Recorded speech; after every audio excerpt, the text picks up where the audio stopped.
always fun to stay on top of. You are only a keystroke away from throwing something out there that could be a fabulous ad, or it could get you into trouble. So I thought we'd just take a few moments to kind of talk about social media, advertising, and keeping yourselves in compliance with those wicked things called Georgia laws. Those will be fun. One thing I think when people do a post online, whether they're doing it on Facebook or any of the other social media platforms out there, a lot of times I'll just sit there and I'll see lots of stuff come up on my computer. I'm like, they're doing it again. What is this? Oh no. Which is why I stopped accepting friend requests from agents. It was like every time we do a contract class or associated in like the next week, 10 days, people, oh, I don't. So if when you can send me a friend request, because I'm not going to accept it because it just throws more of this stuff in my feed that I have to worry about. Because if I see it, I have to react to it. So a lot of times people throw something on Facebook and they just think, oh, I'm not advertising. I'm just throwing a post out there. I'm just doing a social media post. Well, we need to kind of rethink that with the Georgia law on what is advertising.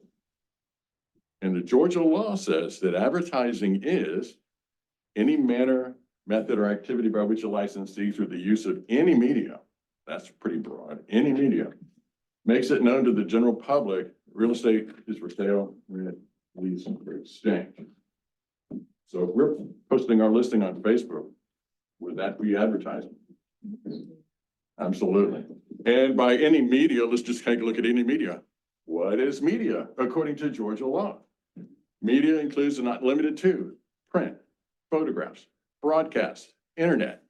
Not limited examples is newspapers, magazines, flyers, posters, business cards, billboards, radio, videos, television, signs, and includes for sale signs, lease signs, rent signs, and your vehicle signs, the little super agent signs that's on your car, the wraps or whatever, newsletters, voicemail, email, fax transmissions, internet, websites, blogs, video blogs, property listings, database services, email farming, news groups, discussions, lists, bulletin boards, social networking, social media, instant text messages, multimedia advertising, banner ads, pop-up ads, and other similar media.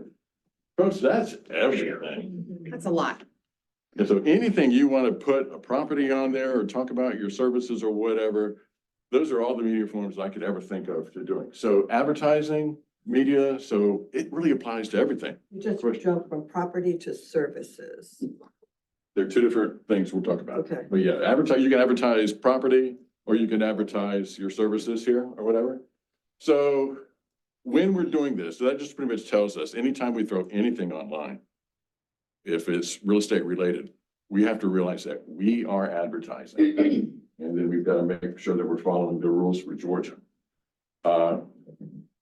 When you're advertising online or anywhere else, you got to realize that all advertising, everything that you do, any post, any ad that you put, has to be done in the name of the brokerage.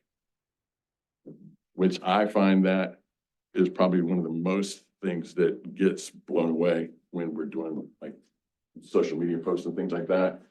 We just throw it on our page and we talk about our listing, but you got to make sure that anytime you're putting any sort of listing, any Facebook page, any tweet, any whatever that's talking about real estate or your services, you need to make sure that you're not just Agent X all out there by yourself, that you are Agent X with Atlanta Partners, Keller Williams Realty Atlanta Partners.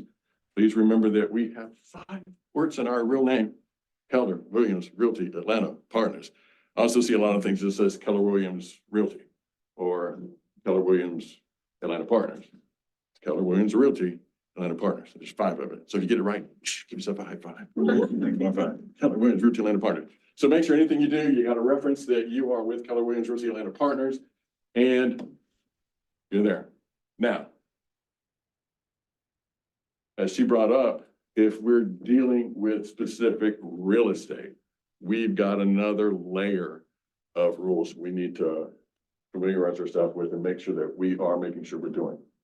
Anytime we are advertising, referencing a specific property, we already know we have to put our name as it's registered with the commission, Keller Williams Realty Atlanta Partners, all fine. But we also need to include the telephone number of the firm. So when we're advertising property, got to make sure that we're referencing Keller Williams Realty Atlanta Partners and that we're putting this office number. It has to be an office number that they can call without going through the agent. They're going to pick up the phone and get our director of first impressions. Thank you. What is it? I heard that. It's a great day at Keller Williams, North Gwinnett. That's where we want them calling. That's where we want to get there. So if we've got an advertising property, Keller Williams Realty Atlanta Partners has to be somewhere in your advertisement, and we make sure our phone number is there. We also have another layer that we have to make sure that we're doing, which deals with, we can't have a great big agent name and the itty bitty Keller Williams Realty Atlanta Partners. The rule in Georgia says that the firm name has to be equal or greater size, prominence, and frequency as that of the agent. So if you put your name on that ad 3 times, guess what else has to be there 3 times? Realty Atlanta Partners. So we have to make sure that we're not doing a lot of agent information and not putting the broker. Now, the reference to Keller Williams can be a logo. And then that way, the logo and the name of the agent has to be the same size or smaller than the logo. So it can be Keller Williams Realty Atlanta Partners written out, got to be same size, prominence, or frequency with the agent. Or if it's a big Keller Williams logo, then you can have your name there big. But it has to be the same or greater, the reference to the brokerage. I always mess that up. What do I have to remember? SPF. That's how I remember it. Size, prominence, and frequency. This will be emblazoned in your brain forever in your life. You will never, ever forget these sunburned rednecks. And you will remember when you're putting your ad together that you need to make sure if it's advertising for a property, that the SPF that we're remembering here in our ad, size, prominence, and frequency. Sorry to do that to you. Oh my gosh. Never forget that. But I always, when I was sitting there, what are the 3 things? What are the 3 things? I could remember 2 of them or 1, and I could never remember all 3 until I come to the SPF. So let that burn into your retina a little bit. We're known for our acronyms. Why not? Why not add another Why one? not? Love it. Throw it in there, throw it in there. So y'all want to have some fun with at the expense of my agents? The names have been changed to protect the innocent or the not so innocent. But like I said, I don't have to go looking for this stuff. I have to sit down on my computer and bling, bling, bling, it pops in here. So I blocked out the names as much as I could. These are some things that pop into my social media feed that strike fear into my heart. Recently renovated 3-bedroom, 2-bath, coming soon. We've got the property information here. We've got the address, whatever. What's missing from this advertisement for a specific property? Brokerage information. Keller Williams Realty Atlanta. Yeah, Keller Williams Realty Atlanta Partners. There's no phone number there either too. So specific property, we need to make sure we've got those 3 things, 2 things in the 3 things. Here's another one. She's live, beautiful home. We're going to tell them about it. It's going to be square footage, best in rent, that price. Give me a call at agent cell number, and that's the ad. What's the problem with that one? Your other number too. Office number, brokerage information. Specific property has to have the brokerage name there, and it has to have the office number. We just got no brokerage name listed there at all, and the agent cell number. Can I ask you a question back on that other slide? Sure. So you've got the photo. You're not saying that we have to have all that information where that photo is, having it in the caption works? Somewhere in this ad, Okay, in the whole ad? it needs Okay. to be there. Yeah, you're not hidden through a link or 2 pages down or whatever. Make sure it's prominent. Okay. We've got this one. You know, click on here, you see more. Trust me, there was all sorts of information there. What wasn't listed? Broker's name, broker number. This one, we had all sorts of fun with this one. Poor Willie, I didn't block his name out. It was there on the original one. Tucker Keller Williams. Is that our broker's name? No.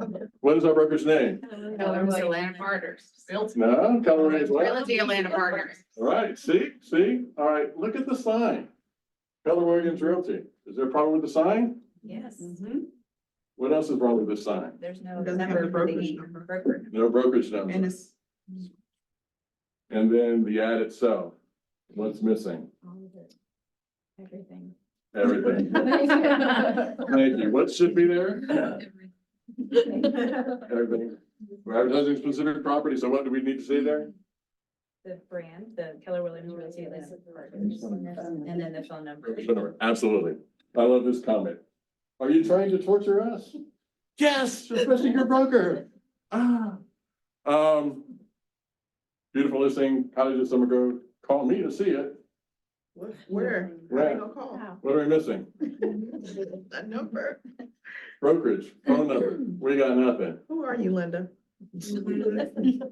We're getting close with this one. This one was kind of good. We got the home group here. That's big.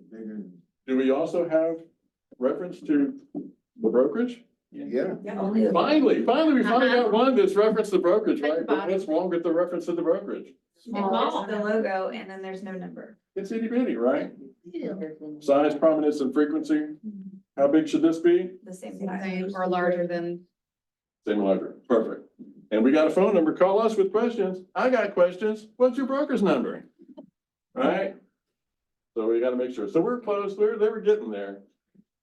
good job, Smitty Group. Hey, we're getting great. Good job, Smitty Group. This I see way too much, and you guys probably see it here. Where is this house listed on? Facebook Marketplace. They threw it up there. When you do this, it says the agent's name, Stephen Dickens, listed an item for sale, blah, blah, blah, blah, blah. There, you don't even know that that's an agent, do you? No. It looks like I myself, Stephen Dickens, this wasn't mine, but the blocked out gold name, it looks like they put their own personal home on the market. Way misleading. That'll definitely get you in trouble. So watch out when you're doing Facebook, just don't do Facebook Marketplace. That's scary.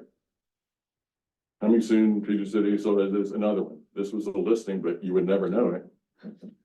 Agent's names, whatever. I see this a lot too. This was a video. Check out the backyard view. Showed this great home on 8 acres tonight.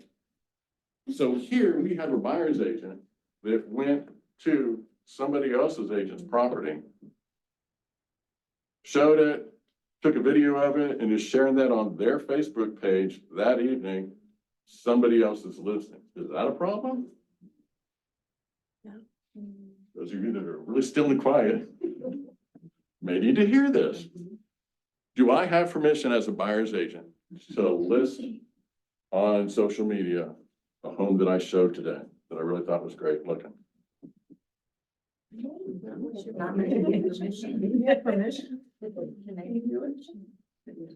What do, well, rephrase that question. If I was a buyer's agent or any other agent, and I wanted to post somebody else's property, somebody else's listing, what must I have first? In writing. From who? The owner. The broker. You need the broker's written permission.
Okay with that? 99% of the time, they're gonna say, absolutely, yes, throw it everywhere you can to help you sell this thing. But it's just common courtesy to, if you're gonna use somebody else's listing, get their permission. But please don't do that. Don't throw other people's listings out there. if you don't have written permission from the broker. Here's another one, love it. It's after like awards and wonderful. I'm so sorry that they were covered up, but y'all love Karen. She's wonderful. Hall Realty Group, blah, blah, blah. There's a mention of Hall Realty Group. We're doing this, posting again online, wonderful stuff that they want to post on social media to kind of get their name out there and whatever. But what's missing from this advertisement? They're not advertising specific property, so we don't need our office number, but with Georgia law, what must they have? What was that? I think Keller Williams logo. Yeah. Cause I Our brokerage information. Right. Mhm. All advertisement has to be done in the name of the broker. We don't have Keller Ridge Realty Atlanta Partners referenced here. We've got the Hall Realty Group, And then this logo for Quack Northeast. I wasn't gonna say it. Please don't shorten us to Quack, you know, everybody. But Keller Williams Realty Atlanta Partner. So this is KWA up Northeast. That's not our logo. That has nothing to do with Keller Williams Realty Atlanta Partners, whatever. It's huge, it's big, but this has no information at all about a broker. So keep those things in mind. All advertisements must be done under the name of the brokerage. And if you're advertising specific property, we need to have the broker's name and Phone number. broker's phone number. Perfectly. And if we're advertising specific property, what's our SPF that we need to remember? Providence. Y'all are awesome. Y'all are awesome. And while you're online and doing stuff, now I won't forward. There we go. Keep in mind, not Georgia law, but we also kind of want to make sure that we're mindful of the Realtor Code of Ethics. This is not our time to blast other agents and make nasty little comments. Let's be professional and realize that we, part of the Realtor Code of Ethics, not knowingly or recklessly make false misleading statements about other real estate professionals, their business or their business practices. Don't be blasting that online. And then also Realtor Code of Ethics, make sure that you're realizing that realtors must not use harassing speech, hate speech, or epithets, slurs based on race, color, religion, sex, disability, familial status, national origin, sexual orientation, or gender identity. It's the big national 7, but the Code of National Association of Realtors added sexual orientation and gender identity back in 2020, just to be super careful and cautious of what we need to be doing. But any questions on advertising? Yes, ma'am. I feel like I see a lot of for sale signs that don't, like where the agent's name and number and everything is more prominent than the, like Keller Williams Atlanta Partners. I mean, do they really crack down on that? Cause now I'm wondering about my sign, like, Yeah. Which is a good point to bring up. Really, all advertising has to be approved by your broker. So before you guys spend money, hundreds and hundreds of dollars on signs, once you've kind of developed it and see what you think you like, run it past David, get him to approve it, because we're gonna be looking for stuff like this, and making sure that the sign, before you send it to print, spend money on, that it's good. But yeah, on your yard sign, your for sale sign is advertising specific property. So all that SPF has to do be. they really crack down on that though? I mean, cause like I said, I feel like I see it for other brokerages and stuff too. I feel like I'll- it's wrong all the time. Yeah, I'll add to that. So I cannot tell you how many times agents are kind of like it's like daycare sometimes. They like to tattle on each other, Mhm. especially when it's a competitor at another market center, or they didn't get a listing in their own neighborhood and they're a little butthurt about it. I get pictures all the time of agents that will text me photos of other people's listing signs because they're not where they're supposed to be. Now, I know it sounds petty and super catty. It happens all the time. We have agents that leave and go to different brokerages that still use our old signs on their properties. And the people still call here. And I'm like, they're not even here anymore. So there's everybody is watching all the time. It's like drive-bys is just as popular as social media, and everybody's looking for something else, somebody to pick apart. As sad as that is just the world that we live in. And so, I mean, unfortunately, it's just how it is. And so just be mindful of that and just know that if you have what is not considered appropriate, at some point, you're gonna get a phone call.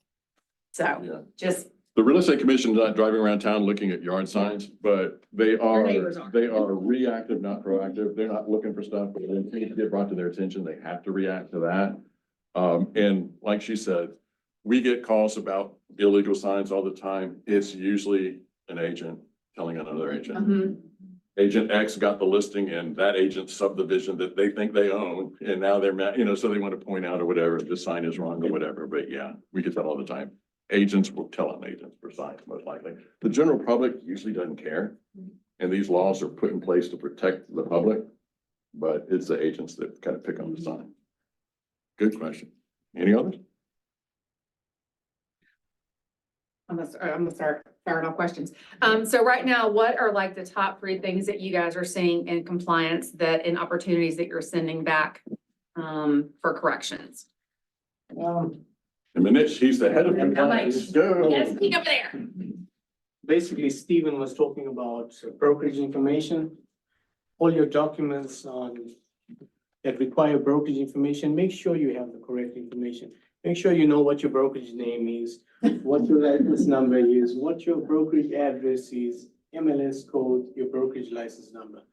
If, you know, any of that is incorrect, we will kick it back, you know, and ask you to correct that. So just double check before you turn in your contracts. It will save you a lot of time. So, yeah. Okay. Any other Are you things? done at this Any point? other things in compliance you want to talk about?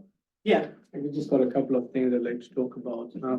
So basically, my name is Minesh. For those who don't know me, I am the compliance supervisor for Atlanta Partners, Greater Athens, Augusta Partners. I am responsible for training all your compliance coordinators in who compliance your contracts in your office. In your office, you have Janice and Robin, who normally do all the compliance work. Once in a while, you'll see me there when I'm filling in for everybody else. Okay, just to clarify, compliance is not there to tell you how to, or educate you on how to write a contract.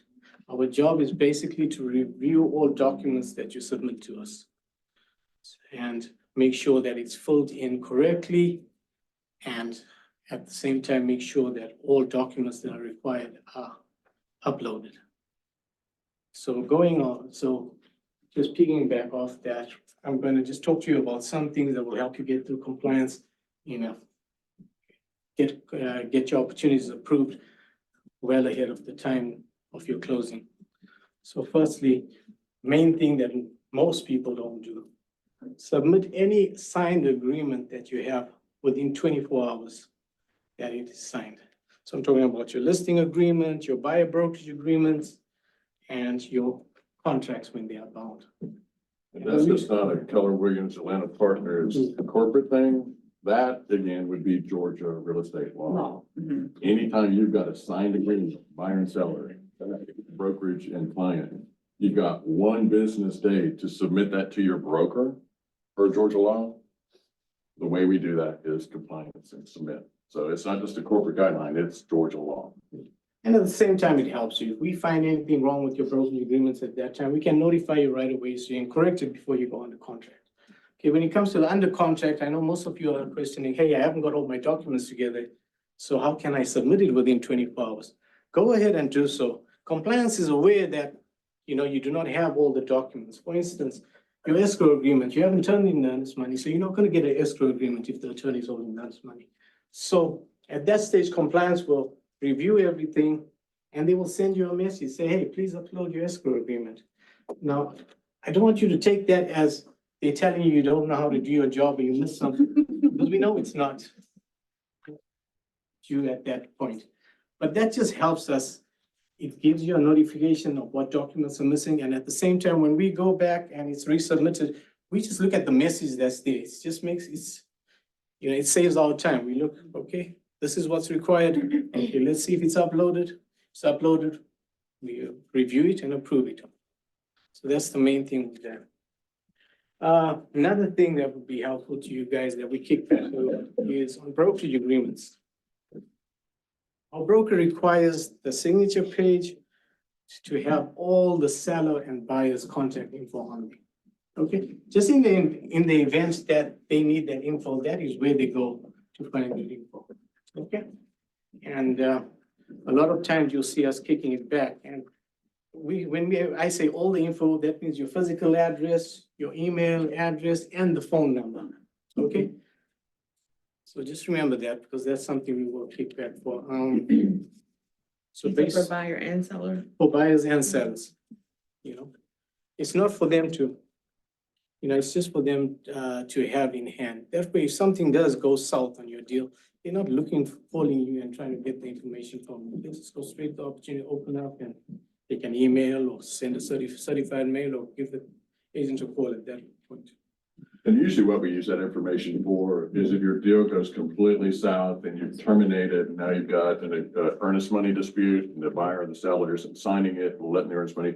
We then have to release earnest money through a 10-day letter, and that's where we're gonna get that information. We're not gonna have to track you down. You're out there listing and selling and driving people around. You don't wanna answer our call. We need their email address or their physical address or whatever.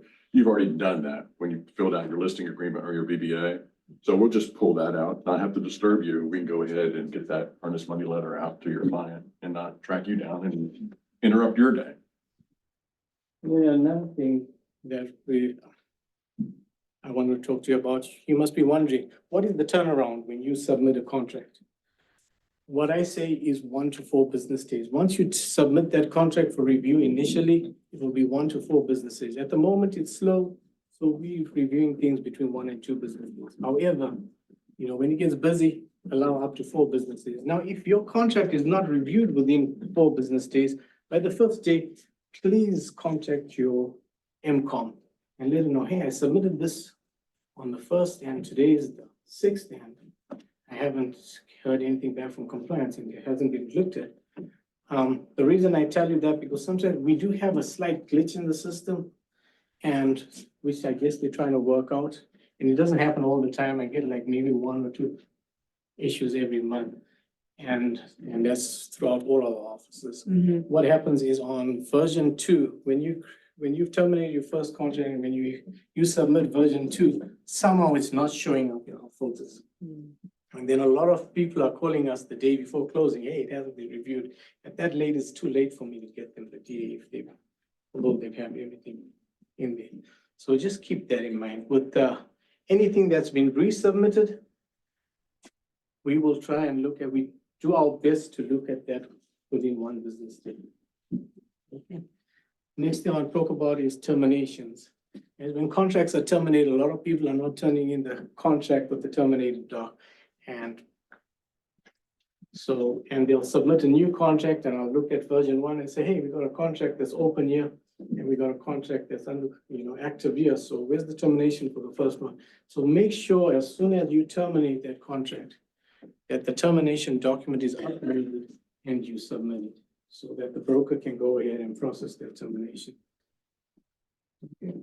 I get a lot of questions on, hey, when is my buyer gonna get his earnest money back? Now, from compliance point, that is not our job. Our job is just to make sure that it gets approved. Once it's approved, you want to know when the earnest money will be returned back to your buyer. Contact your MCOM, they'll have a better idea. Okay. Right, just jump in on the TNRs. Yeah. Please make sure there's a disbursement line on your termination and release for unilateral TNR. All we need on that is, who do you think the earnest money needs to go to? Buyer, seller? And if you haven't received the earnest money yet, say the earnest money was due on day 4 and you're terminating on day 2, don't just leave that blank, because we got a holder that's looking for earnest money. Who gets it? If you haven't got the earnest money yet, put NA, not yet collected, or whatever. Let us know.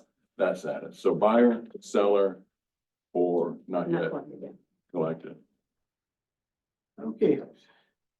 Basically when you're on both sides of the contract, okay, you represent the buyer as a customer, you represent the seller as a client. Only so the buyer is not represented. Make sure you're filling out all documents that require broker information on both sides. There's no such thing as NA, or if it's on the seller's side, FSBO. That FSBO is still your customer. And it's being represented as a customer by our brokerage. So brokerage info has to be on both sides. Don't leave that blank. Okay. And So I'm just going to my checklist to see what else. So messaging through command. A lot of people send messages that are never received. If you go into command, you gotta use the add button. When you use the add button, if in the message tab, it will pull a drop-down box with all the people that you can message in there. So if you want to send a message specifically to someone, you need to use that add button, select the person who the message is needs to go to, and they will receive a notification.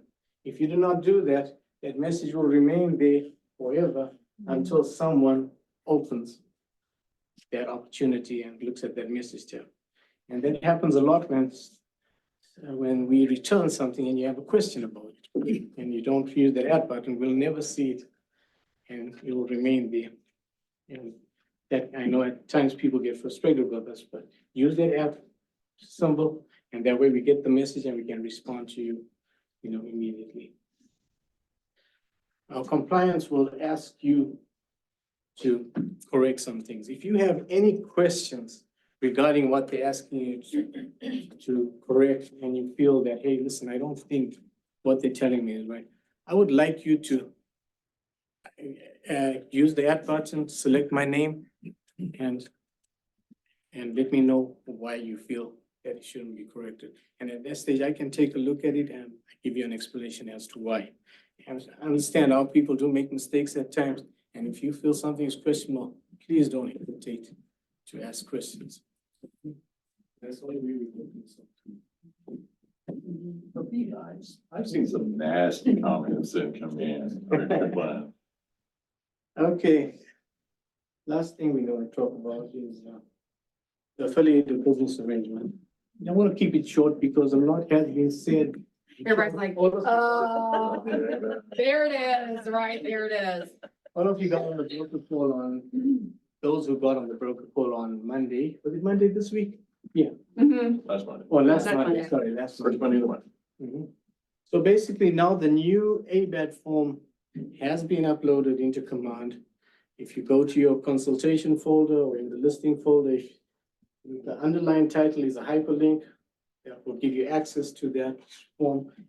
As of yesterday, which was March the 11th, any contract that was written yesterday and any contract moving forward has to have the ABAD, the two-page document, attached to the purchases and sales agreement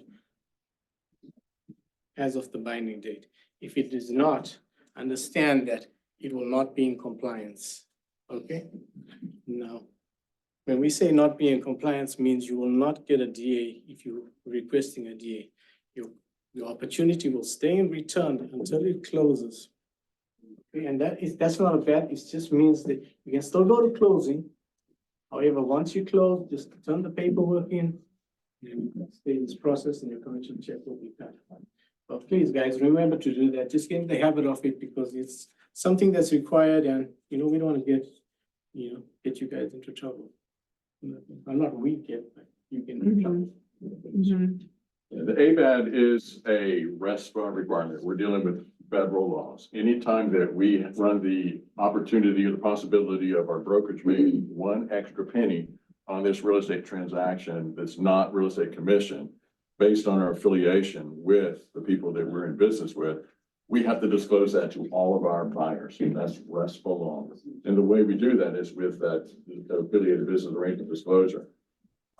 And we just found out that the best way for us to make sure that that's being done in every contract is to make it an exhibit with every buyer that you have. And just throw that in there as an exhibit. It's probably going to be my second exhibit. Usually exhibit A for me is my legal description. Exhibit B would probably be my ABAD, make sure I got it in there. And then whatever exhibits you're adding to there, your lead-based paint, finance, community association, all the other exhibits thrown in there. Just like an exhibit, any other exhibit, there's a place for them to sign. We now have the buyer signatures, the seller signature on there. It just has to be done. We have to notify our buyers before they become committed to this property. And that's, just let them know that in advance. By making that an exhibit is our best way of doing that. The only other kind of offshoot of that is if you're dealing with new construction. A lot of new construction people, they make their own contracts. They will not add our ABAD into theirs. So again, RESPA law just says that we have to notify our buyer before they get committed to a contract.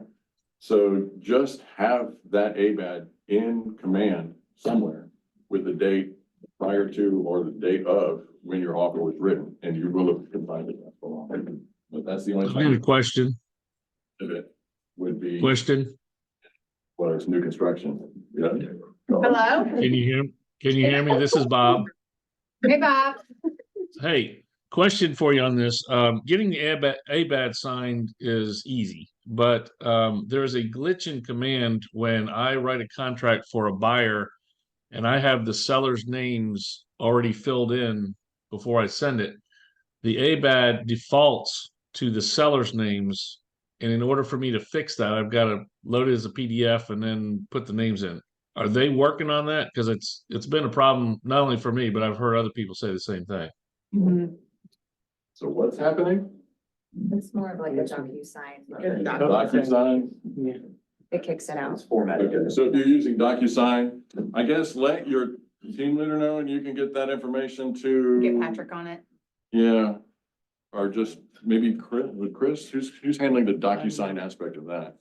I'm not too sure. How In your, Brittany? it should be Okay. within your market center and wherever you. Is this the first time you've heard this? Yes.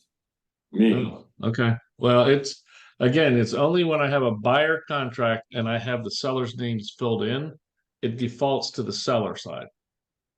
So I'll talk to Dimitri about that and send a specific detail what's happening, and if you could forward it. to Yep. Me, Yeah. and we'll figure out who above us needs to have that, but yeah, thank you for letting us know. We don't know this problem unless y'all will let us know, so that's Mhm. cool. I have a question. Thank you, Bob. About the date. Uh-huh. So for compliance, do you look at the date it was sent to the buyer to sign or the signature timestamp? Signature. Okay. Just wondering. Normally it's signed before it's bound. Okay, We look at the buyer, we look at when it was signed and we look at when it was bound. okay, thank you. That's it. Yeah, and I just want to add really quickly, so because we have more than one person in compliance that looks at this stuff. And so if you guys are getting stuff, say if you submitted it one time and it was the X way, and then you submitted it again and the same thing came back as a problem, but it's gone through before, please give us that feedback, because that's a training opportunity for Manish with his team, as long as they need to be doing stuff consistently. And not that somebody either did it wrong, or they just might not know, or they've done it that way, and it just, it happened now, the same agent's got the same feedback in two different ways, and that doesn't feel good either. So again, just remember that we're all human, and it's an opportunity for me to share with Manish, like that, this came up and the same situation, response was different, each time, and just as an opportunity to train and to learn. So you guys just don't be worried about sharing that stuff. Be open and transparent and communicative on that, because that's just how we're all gonna learn and get better. Yeah, please do that. And normally what I tell them is if we overlook something, just send a message and say, hey, sorry, I overlooked this here. However, we will still need this document or we need this signed. Okay, and just last thing I did forget to mention to you guys, when you're changing anything on a document that's already been signed, have everybody initial it. Okay, that's just so everybody acknowledges, everybody's aware. It will just save you a lot of problems on the long. Yep. Okay. And I appreciate the job Manish and his team do. I mean, honestly, can you imagine sitting in front of a computer all day long just looking at contracts? But they exist not to smack people on the hand, say you did this wrong, you did this wrong, you did this wrong. Their whole purpose is to make sure that you've got a valid contract that's gonna get you paid and keep you out of trouble with Yep. real estate commission or anything. Their whole purpose is to protect you. Nobody feels like they're being corrected, but when they send something back, they're letting you know, hey, this needs to be changed for that reason. Kind of keep you safe, keep you compliant with the laws, and a lot of times it gets you paid. Because there are a lot of contracts that get uploaded in command that would be totally unenforceable unless the agents kind of made the corrections that they suggested. And nothing's worse than getting to the closing table and your buyer not being there. They don't have to close because you had something missing in your contract that made it unenforceable and you don't get paid. So thank you, Manish, for what you guys do. With the listing I just had, I did an ABAD, but it was not the updated one, obviously. Do I need to have a new one signed? If it's a listing, it's not required. It has to be with all your Because they were buyers. talking about the seller signing it, so they had me actually do one with my listing agreement when I did that, so we just wanted to make sure. And on that, like David mentioned, it's something that he says is good to get that signed, but it's something on a compliance. And if you do not have the EBAT on the listing side, we will not hold it back. So the one I've got signed is okay, I don't It's need to okay. get a new updated one. Mm-mm, Okay, mm-mm. If you're attaching it to the purchase and sales agreement, then we are going to ask you to get the buyer to sign it. Because it's just like any other exhibit, it's going to be signed by both sides. parties. yeah, that's what they had me do, and then put it up in the documents for the buyer's agent to see it, so they can have the buyer sign it. Sign it, yeah. But it won't be the updated one if they do, that's what I was worried about. Yeah. So what will happen if they attach it today, it will have to be signed by the buyer, if not, we'll. Yeah, but what she's asking is the updated form, Updated form, so I think it's best to get the updated form in, if it's not on the. Okay, that's what- It that will was my save you a lot of Okay. issues going forward with your buyer side. Okay, one less thing, yeah. Everyone applauded for being paid. Yeah, I get that. Mhm. Thank you all for letting us come. I appreciate it. Can I have you talk about one more thing? Okay. Oh, Of course, yeah. Okay, all right. I didn't want to go over. could you talk about earnest money late notices and why we send those and how to avoid them and who needs to be the recipient of that earnest money? Are you a plant? Are you a I'm plant? the MCOM. Oh, yeah. Ernest. See angry emails. Yeah, You get angry emails? no. All right, in your purchase and sale agreement, if the earnest money is due to the office, let's say in 4 days, whose responsibility is it to follow up that that earnest money is where it needs to be? Whose? The agent. What agent? Your agent, you. Oh, agent. Yourself.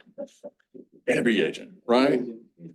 Because the contract says it has to be here at a certain time. Y'all wrote the contract, right? And if earnest money is supposed to be in 4 days and it's day 4 and it's not in, and the agent didn't upload their contract into Command in 1 business day, the office doesn't even know there's a contract out there. So we can't even help you look for earnest money. The MCOMs are helping you look for that earnest money when it's supposed to be in there. They're the backup plan. Y'all are the first line of defense. If you wrote an offer and earnest money is due in 4 days, it is your responsibility to make sure that earnest money is with the holder when it's supposed to be there.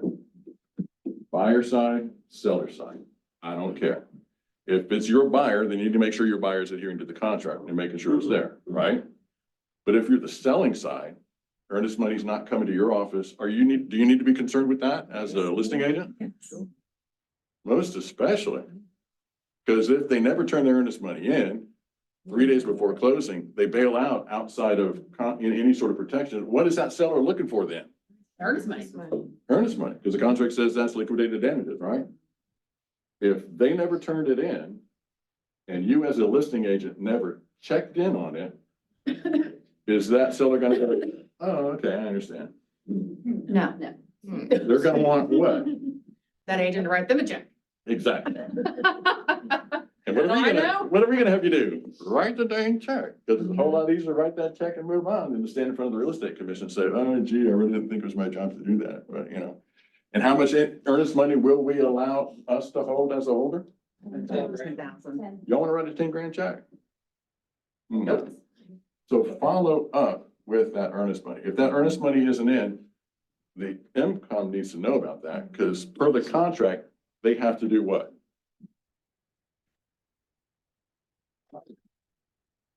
If it's not there, per the contract, they have to notify all parties that the earnest money has not been turned in. So they have to send that notice out because that's contractual. It's in your purchase and sale agreement that if the earnest money is not with the holder the day it's supposed to be, then all parties have to be notified because the buyer now has 3 banking days to cure that default. And will you define all parties? Buyer, seller, buyer's agent, seller's agent. That's why we want you to fill out your listing agreement and your BBA with all that contact information, so we don't have to track you down. We could just do it immediately. Question in the back.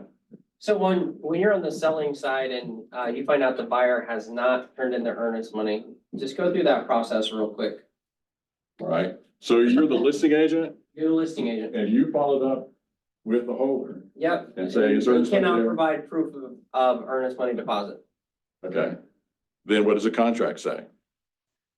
Contract says I have to notify everybody and give them time to cure, and after that period of time, which I believe is 3 days if my memory serves, then my seller's allowed to terminate the contract. Exactly. But the holder is the one who has to send that notice out. So if we've got the earnest money, just get with your MCOM and say, hey, that notice has to go out. They already know that. You let them know, hey, earnest money's not in. The problem comes if the earnest money is with the other brokerage or an attorney. They're the ones that have to do it. You have to compel them to make that known.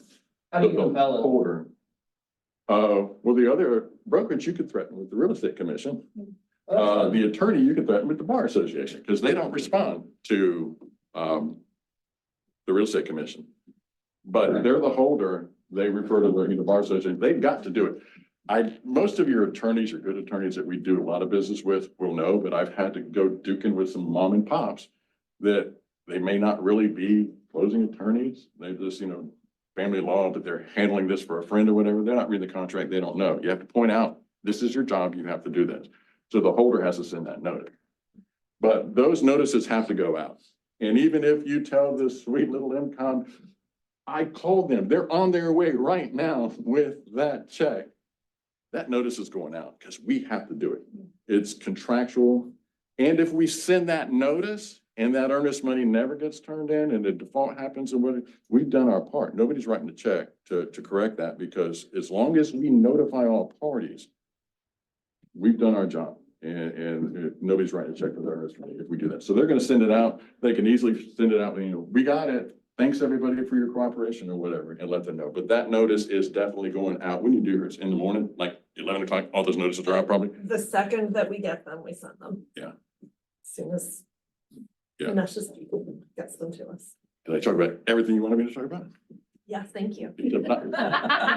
Don't smack her around. Yeah. She's supposed to follow Georgia law. We gotta follow Georgia law. We're good. And I was gonna say, there was a listing I had a couple weeks ago. We had 9 offers. We took the second highest price offer. I don't know what that is. Second highest price offer because of the terms on the second offer. And it was 5,000 less than the top offer, but it was 0 days due diligence, 0 days appraisal, 0 days contingency, and $20,000 earnest money. To win.